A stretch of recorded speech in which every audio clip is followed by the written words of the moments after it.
У програмі участвували діти, які у 20 новосадських школах і у об'єкту Пальчочка предшколської установи «Радосне дитинство» уча руський язик і члени дитинських секцій Руського культурного центру. Пририхтали їх учительки Оля Яковлєв, Анна Марія Рац і Олександра Колбас. Перший раз Пахулька мала і гостях. Були нам у навчиві і болгари, руси, роми і словаці. І вони теж так рецитували і співали на своїх язиках у Новім року і о Крачуну. І так ми оплеменяли ту нашу Пахульку того року.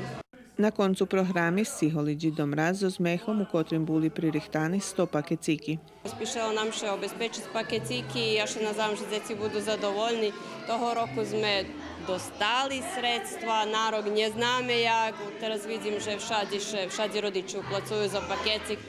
Я б любила, якби ми могли так, щоб ми обезпечували, щоб родичі не мусили участвувати, щоб не мусили давати за своїх средствах.